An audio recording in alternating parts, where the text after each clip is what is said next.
minggu depan baru sekalian diskusi kelompok.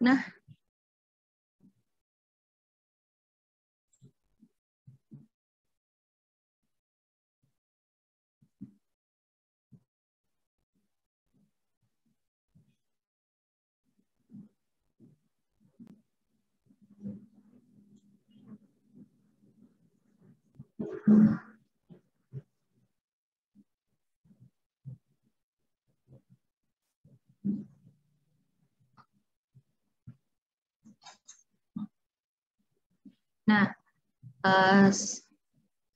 pengembangan sumber daya manusia, lanjutan dari yang lalu, itu pada dasarnya dibantu individu, kelompok, dan organisasi secara keseluruhan untuk menjadi lebih efektif. Jadi,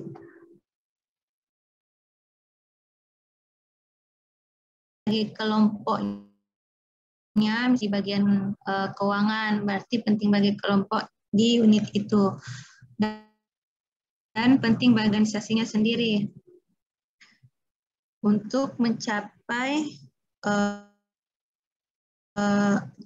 tujuan dari organisasi. Karena dengan bekerja secara efektif, maka tujuan organisasi akan lebih mudah tercapai. Nah, dalam pengembangan SDM ini diperlukan karena manusia, pekerjaan, dan organisasi itu selalu berubah terus-menerus dikembangkan. Pekerjaan itu kan berubah, dinamis sifatnya, sama seperti jika organisasi mengalami perubahan, entah karena misalnya ya karena pandemi kayak kemarin, misalnya ada Pizza Hut, awalnya kan dia cuma jual untuk makan di tempat, kemudian banyak yang mau delivery, muncul Gojek atau Grab, akhirnya Pizza Hut bikin aplikasi sendiri untuk melayani delivery. Kemudian, nah ketika muncul maka akan ada pekerjaan di dalam itu. Jadi di awalnya tidak ada aplikasi, akhirnya muncul aplikasi, berarti butuh orang untuk mengerjakan maintenance aplikasinya, mengecek aplikasi, ada pesanan atau apa. Dari perubahan organisasi mengakibatkan adanya perubahan pekerjaan. Kemudian karena melayani sistem antar mengantar, akan muncul lagi pekerjaan sebagai driver antar pisah. Nah, itu dibutuhkanlah orang lagi di situ, manusia, karena ada pekerjaan baru. Sama karena dia pandemi, dia berjualan di pinggir jalan, itu mengalami perubahan sistem penjualan, ada penambahan. Terakhir saya lihat dia juga sudah punya mobil jualan keliling untuk Pizza Hut-nya, tapi dia jualannya di daerah-daerah tertentu yang jauh dari outlet pizza. Nah, otomatis ada perubahan lagi seperti itu, muncullah pekerjaan lagi. Ada yang berjualan di mobil, nah, yang bisa masak bisa di mobil. Kalau yang di pinggir jalan kan pisangnya sudah jadi. Kalau yang di mobil itu dipesan baru dibuatkan, berarti butuh lagi manusianya untuk mengerjakan kerjaan tersebut. Makanya mengapa pengembangan sumber daya manusia itu tidak berhenti, karena manusia itu dan organisasi akan terus berubah, mengalami perubahan.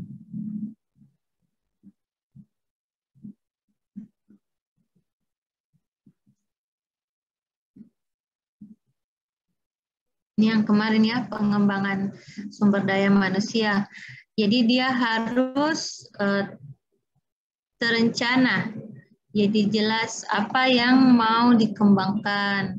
Terus dilakukan secara berkesinambungan, yaitu terus-menerus.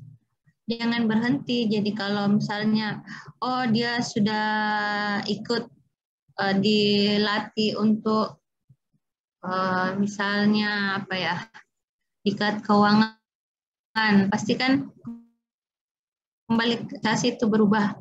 Jadi pasti akan ada lagi hal baru yang harus dipelajari melalui pelatihan. Setelah dilakukan secara terus-menerus, maka itu akan meningkatkan kompetensi dari pegawai atau karyawannya dan juga unjuk kerja organisasi melalui pelatihan, pendidikan, dan pengembangan.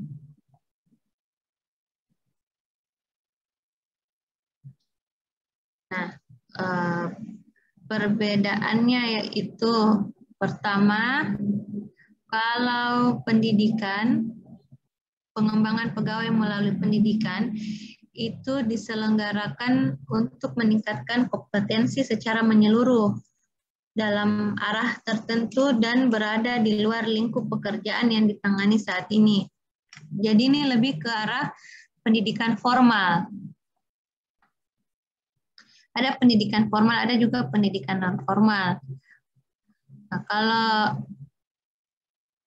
kalau pendidikan formal itu seperti dia misalnya waktu masuk itu D3, terus dia kuliah lagi. Nah, kuliah S1. Nah, dia kan dapat gelar. Nah, itu dinamakan dia telah melalui pendidikan formal. Di pengembangan kompetensinya melalui pendidikan formal. Nah, kalau non formal itu berupa kursus-kursus singkat. Jadi misalnya dia ditempatkan di bagian humas, hubungan masyarakat. Terus di humas itu harus bisa edit video atau desain grafis. Nah, diikutkanlah dia kursus desain grafis.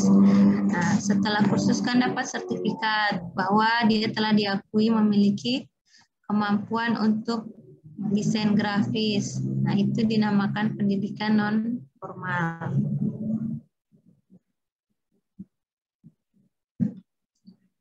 Lalu ada pelatihan. Pelatihan ini meliputi aktivitas-aktivitas yang berfungsi meningkatkan kerja seseorang dalam pekerjaan yang dijalaninya. Jadi lebih kepada misalnya dia bekerja di bagian keuangan. Jadi yang dia diikutkan itu pelatihan terkait masalah keuangan. Kalau yang tadi pendidikan itu ya bisa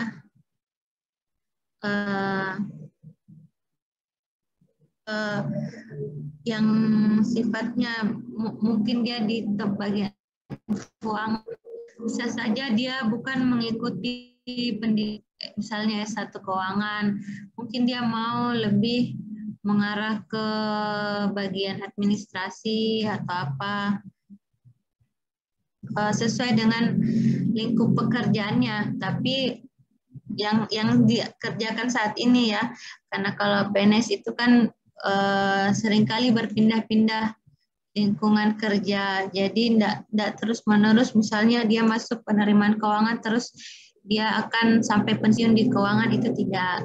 Jadi untuk pendidikan formal itu lebih kepada meningkatkan kemampuan secara menyeluruh ya, ini tadi secara menyeluruh, lebih kepada bagaimana dia mengubah pola pikirnya. Misalnya kalau dia masuknya itu D3 teknis, nah ketika dia mengikuti pendidikan S1 itu kan itu pola pikirnya itu yang awalnya cuma menguasai keterampilan teknis bisa berubah menjadi lebih memiliki kemampuan lain, bisa menganalisis, mengevaluasi hal-hal yang tingkatannya lebih di atas hal teknis lagi. Jadi bukan secara khusus yang berkaitan pekerjaannya saat ini.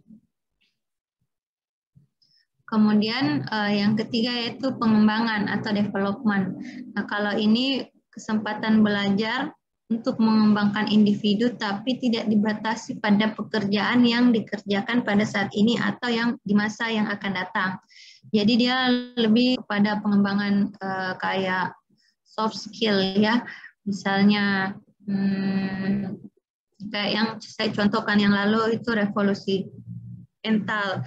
Itu kan tidak berkaitan dengan siapa saja, misalnya dari bagian keuangan, dari bagian pelayanan akademik atau pelayanan kemahasiswaan itu, karena pelatihannya itu atau bentuk pengembangannya itu tidak berkaitan dengan lingkup pekerjaan yang dikerjakan saat ini, tapi lebih kepada meningkatkan soft skill yang dimiliki oleh individu tersebut.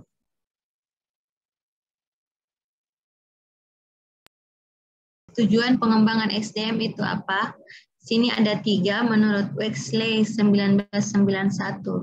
Yang pertama itu meningkatkan kesadaran diri sendiri.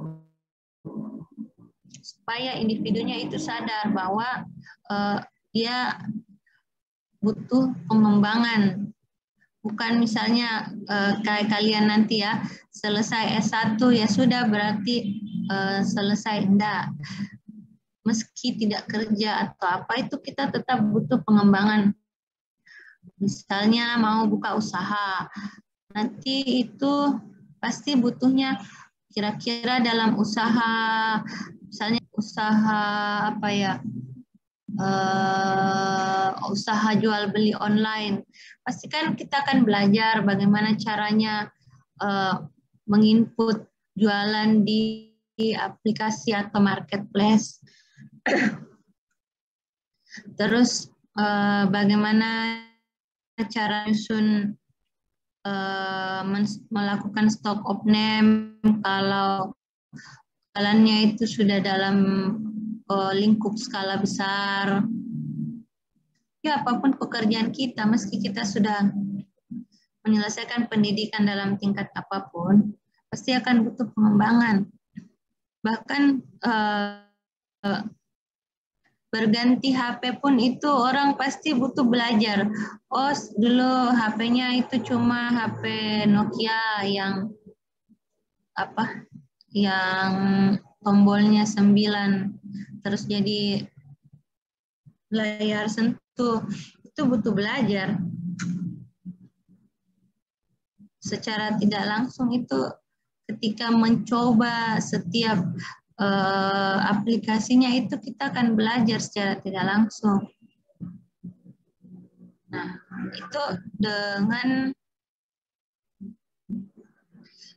pengembangan itu maka kita akan mengembangkan keterampilan kita dalam satu bidang atau lebih, tergantung yang kita pelajari. Kemudian meningkatkan motivasi dalam melaksanakan tugas atau pekerjaan secara memuaskan. Jadi yang awalnya misalnya belum tahu presentasi pakai PowerPoint, kemudian belajar menggunakan PowerPoint, akhirnya bisa buat presentasi sendiri. Semakin belajar kita malah, oh iya saya mau buat nanti latarnya gambar ini, kemudian ada animasinya, tulisannya masuk satu persatu, terus ada gambarnya yang bisa gerak-gerak. Nah itu meningkat dengan kita mengetahui fitur-fitur yang ada dalam PowerPoint, maka akan meningkatkan motivasi kita untuk membuat PowerPoint sebaik mungkin. Kayak kita mau mengeluarkan kemampuan, ini saya bisa loh bikin PowerPoint yang bagus, yang enak dilihat, atau yang apa ya, menarik perhatian audiens. Nah, kalau dunia itu sudah berkembang, maka otomatis kan kinerja dari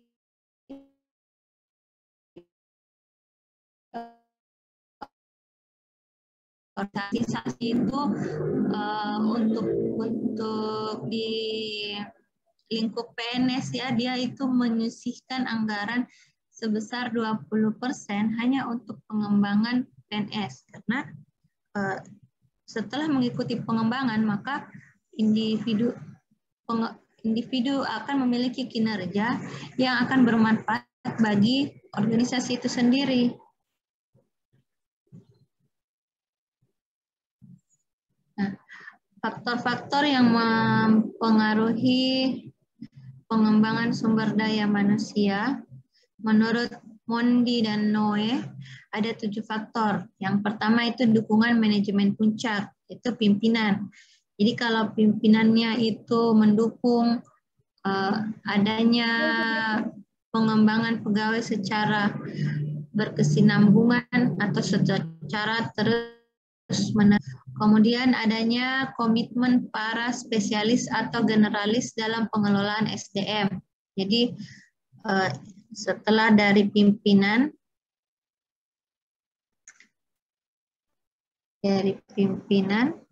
lalu ini dari komitmen itu dari pengelolanya, misalnya bagian HRD atau SDM. Kemudian yang mempengaruhi juga adalah perkembangan teknologi. Lalu kompleksitas organisasi, lalu pengetahuan tentang ilmu-ilmu perilaku, prinsip belajar, dan unjuk kerja fungsi-fungsi manajemen SDM lainnya. Ini berkaitan satu sama lain ya dalam hal pengembangan SDM. Jadi tidak bisa satu-satu. Kalau kayak prinsip-prinsip belajar, tiap-tiap orang kan beda-beda cara belajarnya. Nah, bagaimana menerapkan kayak ilmu perilaku ini untuk menerapkan prinsip belajar. Jadi kalau lihat misalnya pegawai yang ini dia kalau mudah dia belajarnya itu lebih mudah ketika dia learning by doing, bukan learning by see, tapi belajar sambil melakukan. Berarti dia harus mengikuti pengembangan yang lebih bersifat ke arah praktek, bukan hanya dicontohkan, tapi dia harus masuk langsung di lingkup itu dan langsung mengerjakan. Karena dengan mengerjakan maka dia akan lebih mudah mengerti. Di tiap-tiap orang itu beda cara belajarnya. Ada mungkin yang hanya dengan mendengar dia lebih mudah menyerap informasi. Pada dasarnya itu ada 3 tipe belajar. Nah, ada tipe belajar visual, auditory, sama kinestetik. Kalau visual itu dia lebih mudah mengingat dengan melihat misalnya lihat gambarnya, suka nonton, belajarnya lewat nonton, misalnya YouTube, karena dia lihat, oh dia nonton, dia lihat, dia mengerti. Tapi kalau yang auditori, dia lebih suka kalau mendengar. Bisa misalnya dia dengar rekaman saat perkuliahan, dia rekam, kemudian dia dengar, dia putar ulang. Atau contohnya kalau dia menghafal, biasa dia bicara keras-keras. Jadi pengembangan pegawai adalah ini. Karena ketika dia berbicara, dia mendengarkan kembali apa yang dia ucapkan. Jadi lebih mudah dia ingat. Karena kayak sudah dia bilang, dia dengar lagi. Itu untuk yang auditori. Ada yang cara belajarnya seperti itu? Nggak ada.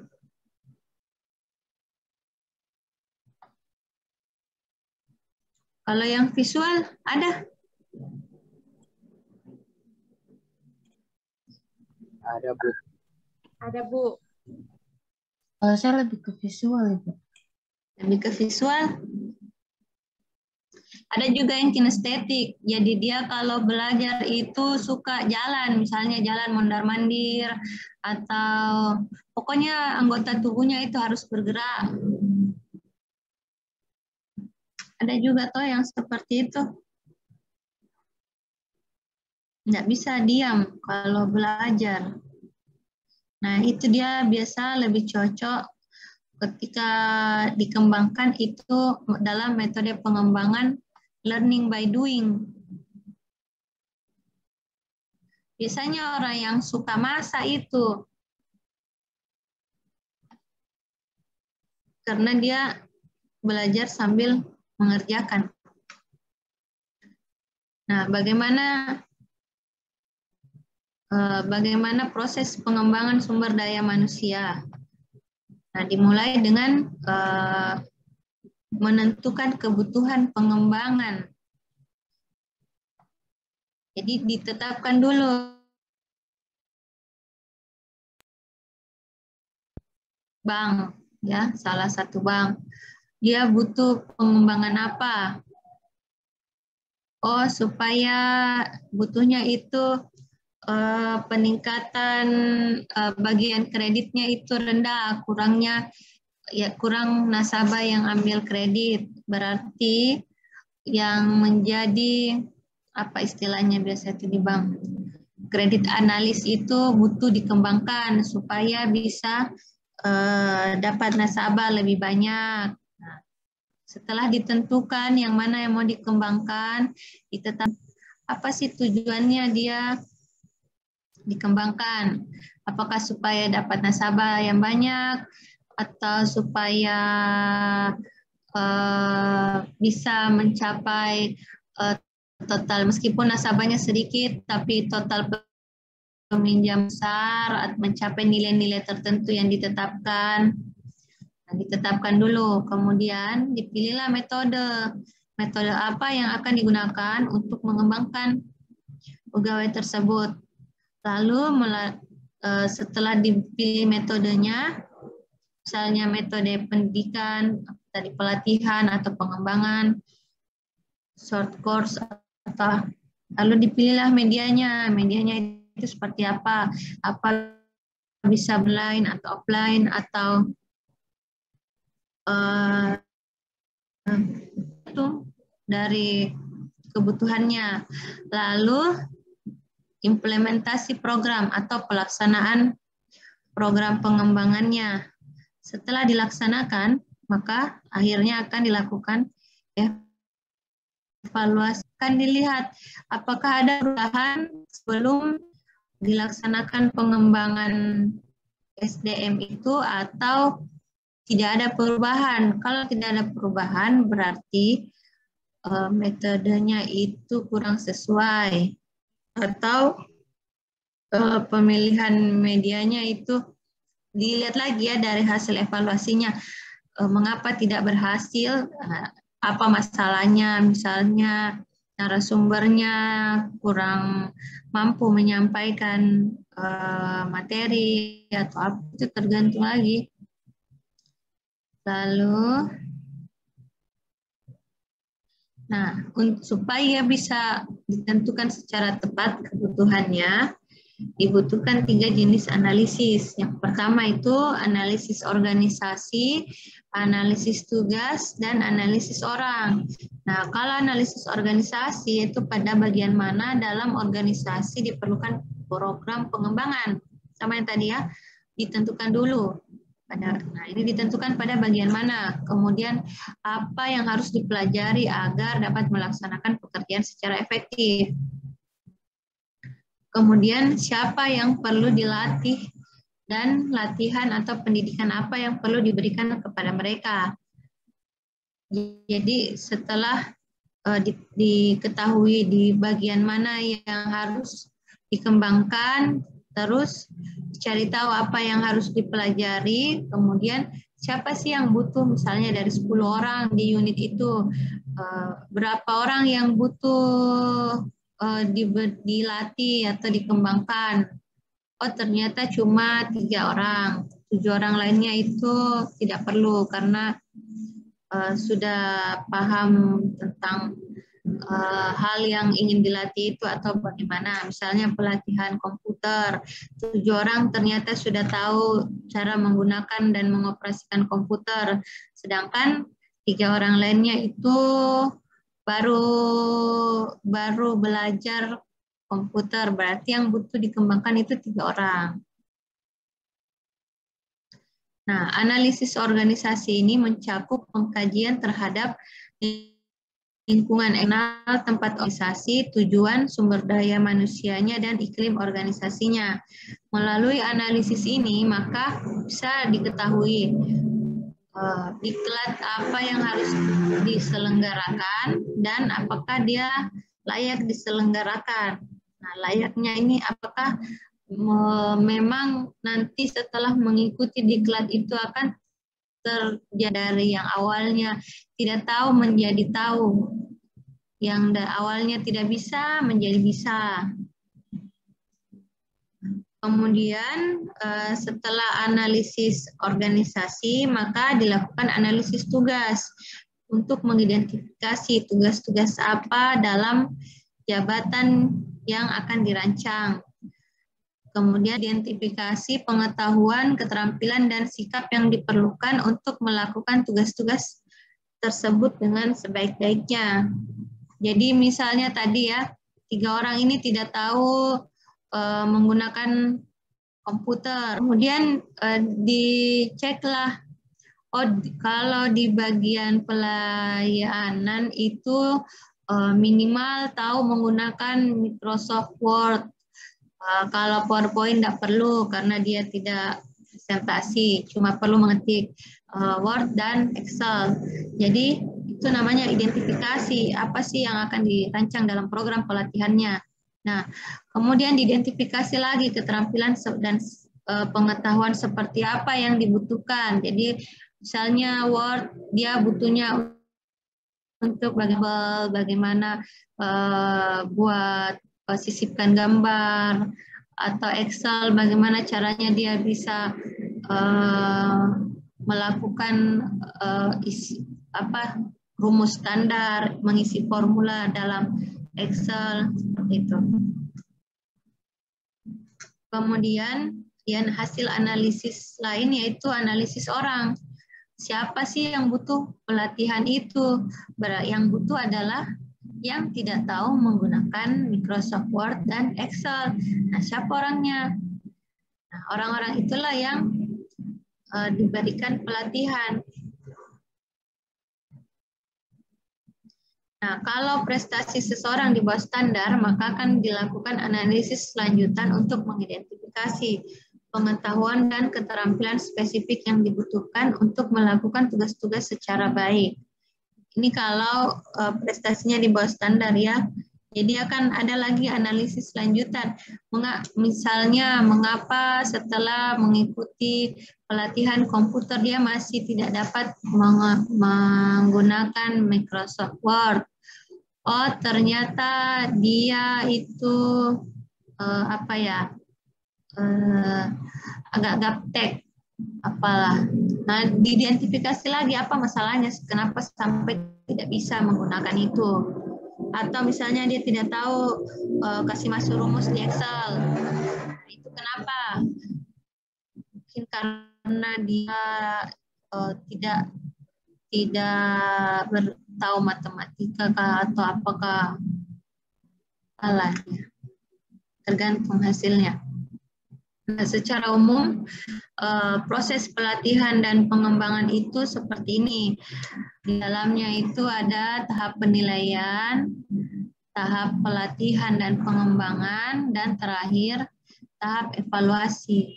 Jadi setelah menetapkan kebutuhan pelatihan, maka ditetapkanlah, tadi kan sudah. Lalu pemilihan metode dan media itu sudah masuk ke dalam tahap pelatihan dan pengembangan metode dan pelaksanaan pelatihan. Nah, tahap evaluasi itu Maka akan kita susun kriteria terkait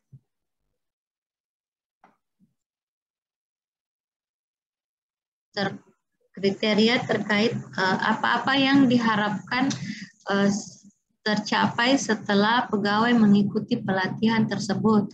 Jadi sebelumnya dilakukan dulu pretest untuk peserta.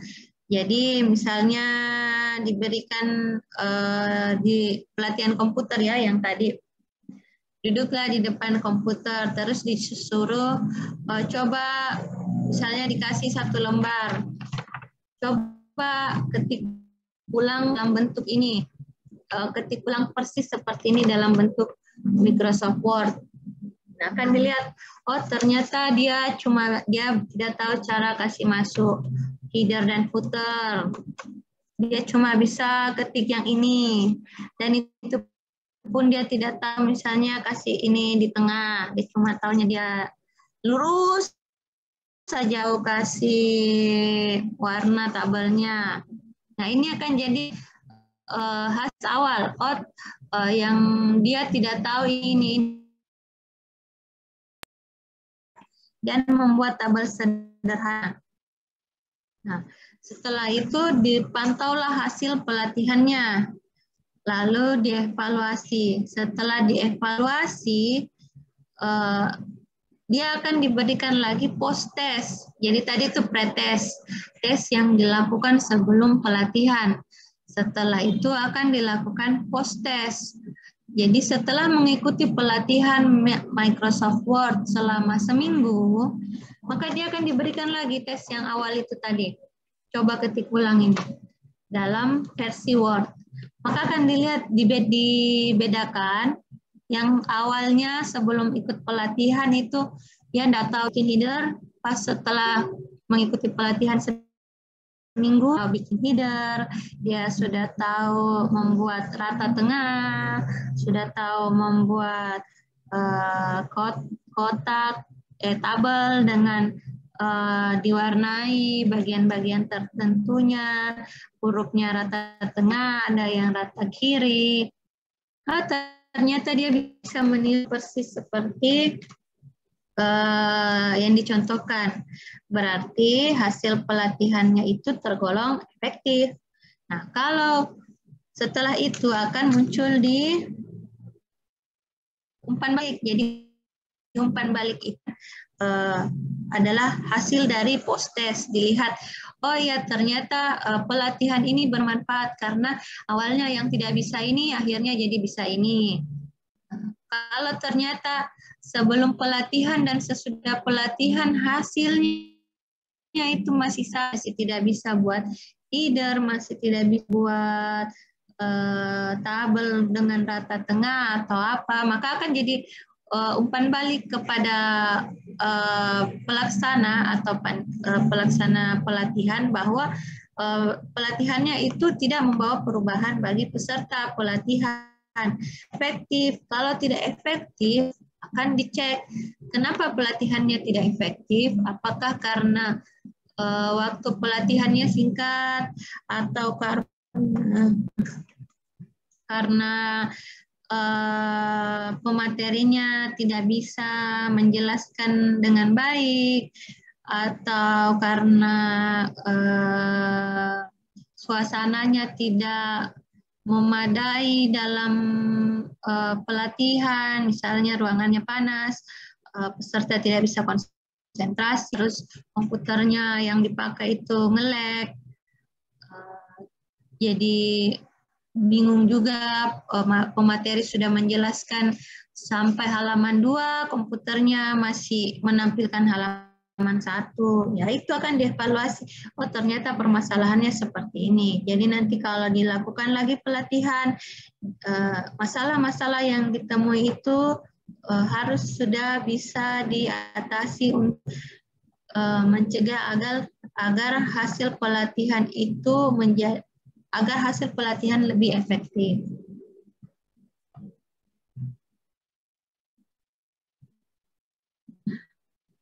Ini yang saya katakan tadi, evaluasi pelatihan. pelatihan.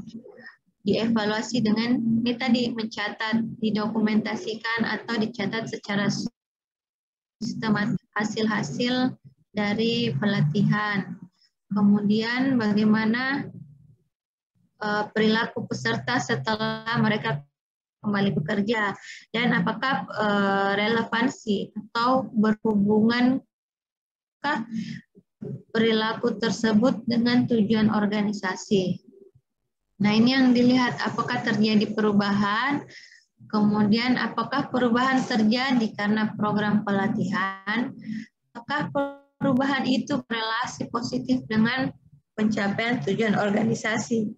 Jadi misalnya awalnya dia cuma sebelum ikut pelatihan, ya kalau buat surat keterangan aktif kuliah itu 1 hari cuma bisa jadi 2 atau 3 karena dia lambat. Setelah ikut pelatihan dia bisa bikin 10. Itu kan otomatis memiliki korelasi yang positif bagi organisasi. Kemudian apakah perubahan yang sama dialami oleh peserta baru program pelatihan yang sama. Jadi seharusnya pelatihan itu akan menghasilkan hal yang sama kepada orang-orang yang berbeda. Jadi orang yang berbeda setelah mengikuti pelatihan yang sama akan memiliki pengetahuan yang sama. Itu yang diharapkan ya. Kemudian bagaimana mengevaluasi program pelatihan itu bisa diukur dari 4 kategori. Pertama itu reaksinya, bagaimana perasaan peserta terhadap program pelatihan. Apakah peserta merasa nyaman mengikuti pelatihan tersebut, terus merasa bahwa pelatihan tersebut memang bermanfaat. Kemudian yang kedua belajar, yaitu sampai pada tingkat apa peserta belajar dari apa yang diajarkan. Misalnya berapa persen sih yang diterima oleh peserta dari keseluruhan pelatihan. Misalnya yang ditangkap 90% atau 80%. Kemudian apakah ada perubahan perilaku dalam konteks pekerjaan yang terjadi sebagai hasil dari kehadiran dalam program pelatihan. Apakah terjadi perubahan perilaku setelah mengikuti pelatihan tersebut? Dan perilaku ini kembali lagi yang tadi, apakah dari bisa tahu menjadi tahu. Lalu hasilnya itu sejauh mana perubahan perilaku yang terkait dengan biaya, misalnya peningkatan produktivitas, kualitas, penurunan turnover. Turnover itu pegawai resign ya, atau berpindah bekerja.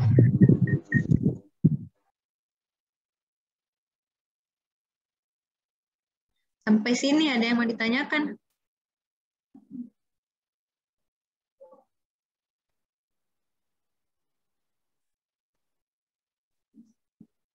Atau tidak dipahami dari penjelasan tadi? Ada? Paham, Ji, Bu. Paham, Ji. Siapa tahu enggak bagus cara aku menjelaskan. Bagus, Ji. Bagus, Ji, Bu. Kan beda-beda, mungkin menurutku bagus, atau menurut teman kamu bagus, temanmu belum tentu bagus, atau bagaimana. Kita sama-sama belajar di sini. Nah, ini ada video khusus untuk PNS, pengembangan PNS ya nah.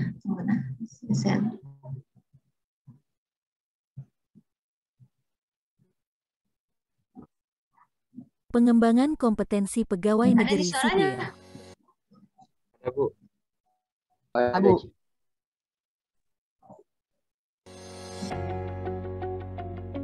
Undang-Undang ASN Nomor 5 Tahun 2014 Pasal 70 mengatakan, setiap pegawai ASN memiliki hak dan kesempatan untuk mengembangkan kompetensi melalui pendidikan dan pelatihan, seminar, kursus, dan penataran. Pendidikan dan pelatihan PNS adalah proses penyelenggaraan belajar mengajar yang dilakukan dalam rangka meningkatkan kemampuan PNS.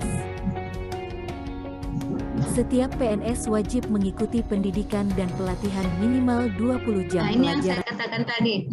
Kalau di lingkup PNS itu ada dianggarkan 20% hanya untuk pendidikan dan pelatihan bagi PNS. Nah, dalam 20% anggaran itu, tiap PNS wajib mengikuti pendidikan dan pelatihan minimal 20 JP atau jam pelajaran per tahun. Jadi ini wajib ya PNS mengikuti diklat minimal 20 JP dalam 1 tahun, boleh lebih, tapi minimal itu 20 JP. Jadi biasanya itu kalau diklat sehari itu dia 3 JP kalau nggak salah ya, 3 JP. Jadi kalau 20 JP itu bisa berapa ya, 7 hari. Tapi kan ini kan dalam 1 tahun, jadi bisa saja misalnya Januari 2 hari ikut, Maret 1 hari ikut. Nantinya totalnya itu 20 JP.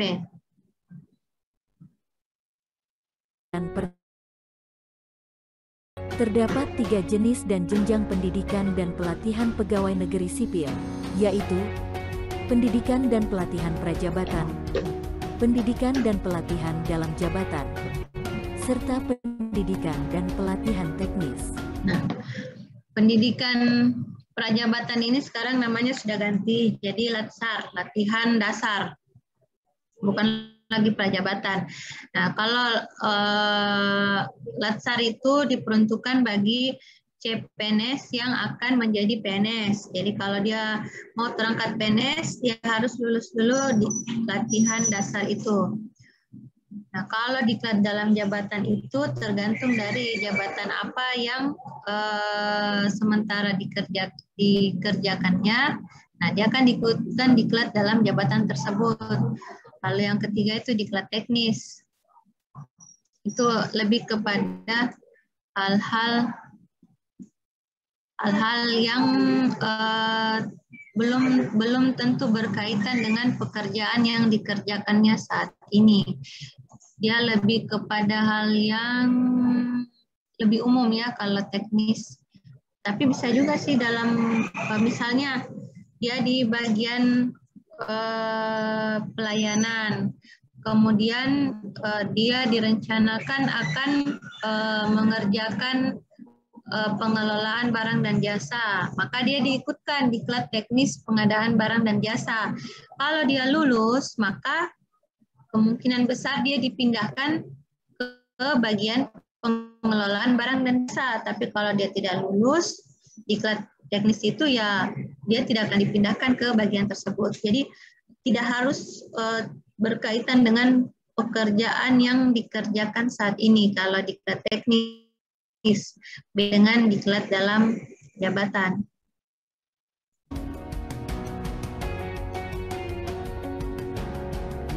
Pendidikan dan pelatihan prajabatan merupakan bentuk pendidikan dan pelatihan yang dilakukan guna membentuk wawasan kebangsaan, kepribadian, dan etika PNS.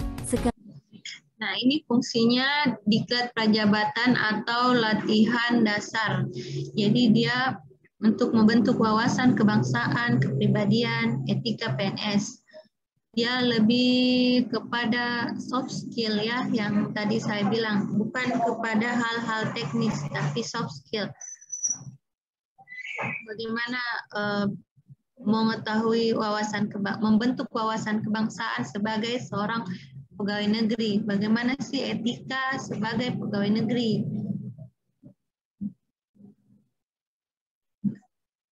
Sekaligus untuk memberikan pengetahuan dasar tentang sistem penyelenggaraan pemerintahan negara, dan juga mengenai bidang tugas serta budaya organisasinya. Pelatihan dasar CPNS dari formasi umum terdiri dari pelatihan dasar CPNS golongan 2 dan pelatihan dasar CPNS golongan 3.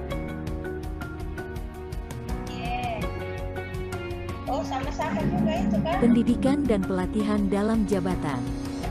Yang pertama, Diklat Pimpinan. Diklat ini terdiri dari pelatihan kepemimpinan pengawas untuk jabatan struktural eselon 4, pelatihan kepemimpinan administrator untuk jabatan struktural eselon 3, dan pelatih kepemimpinan nasional untuk jabatan struktural. Nah, ini namanya tadi diklat dalam jabatan. Jadi kalau pegawai tersebut duduk di bagian manajemen PNS, maka dia akan diikutkan sesuai dengan tingkatan jabatannya. Kalau seperti Direktur Politeknik Setialan itu dia di pelatihan kepemimpinan nasional untuk eselon 2.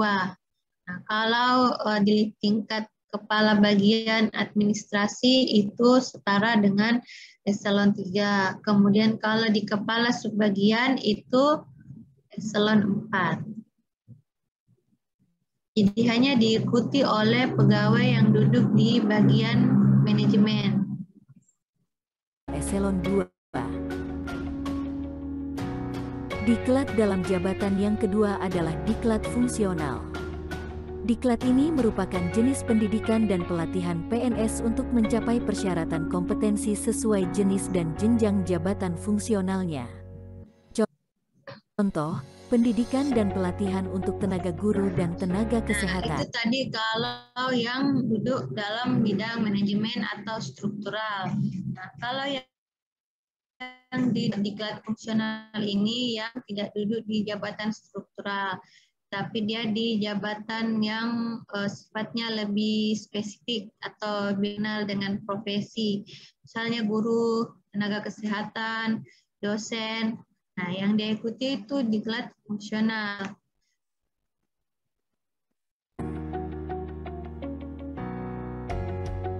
Pendidikan dan pelatihan teknis. Pendidikan dan pelatihan ini diselenggarakan guna mencapai persyaratan kompetensi teknis yang diperlukan untuk pelaksanaan tugas para PNS.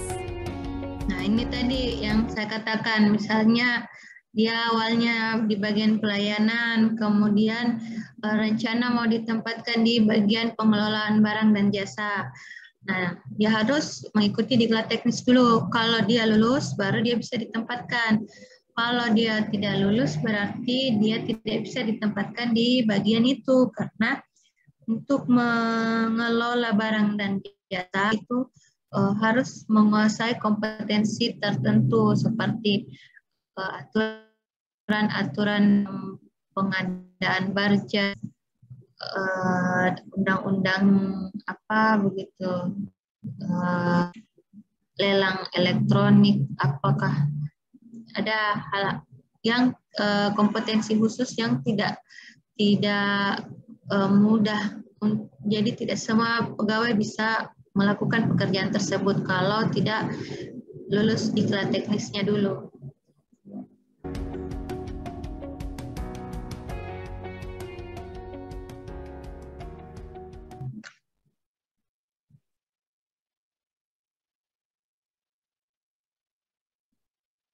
Sampai sini ada yang mau ditanyakan?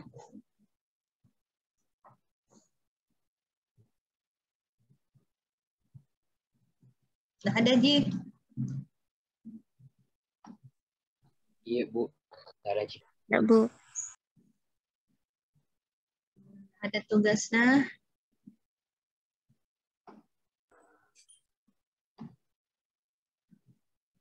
Lihat ini tuh tugasnya, tuliskan perbedaan model pelatihan di lingkungan ASN dan swasta. Kalau yang tadi kan di video itu lebih ke ASN. Jadi nanti tinggal cari swastanya saja, nanti bandingkan. Apa sih bedanya pelatihan di lingkungan ASN dengan swasta? Apakah ada bedanya atau tidak ada bedanya? Sama, Ji, kemana-mana. Apanya beda kah? Apa? Namanya Ji beda atau bagaimana? Mengerti Ji soalnya?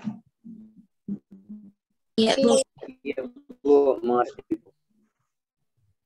Iya, Bu. Dikumpul tanggal berapa ini? Tanggal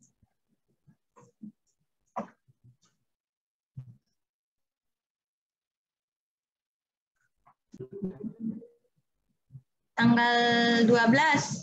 13. Iya, Bu. Bu. Iya. Ya, Bu, saya juga. Bu.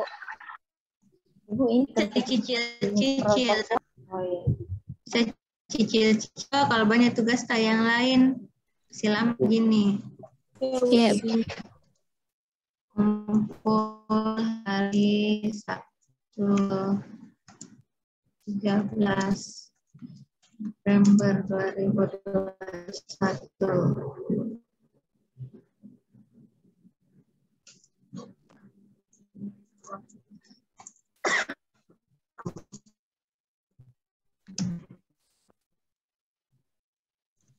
Dikumpulin ini, Bu. Jika kerja kita di grup.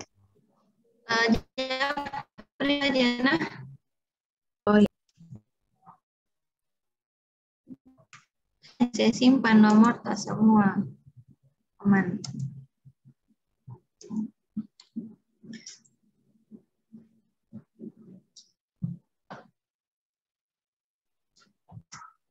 Sudah, Bu. Sudah, Bu.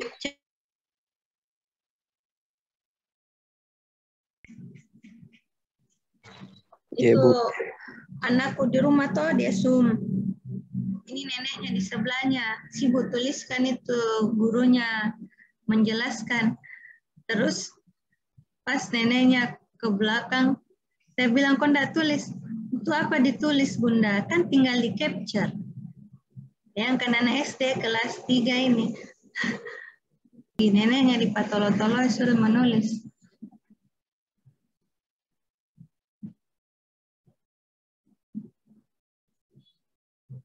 Bisa aktifkan kameranya, kita foto dulu. Enggak, Ibu.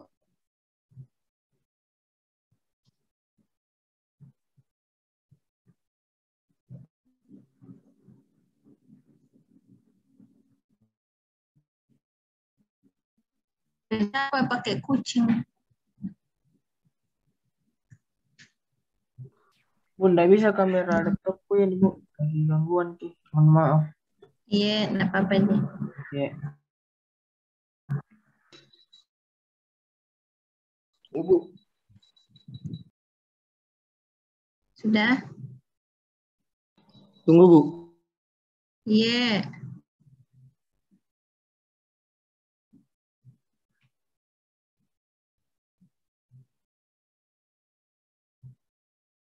Sudah? 1, 2, 3.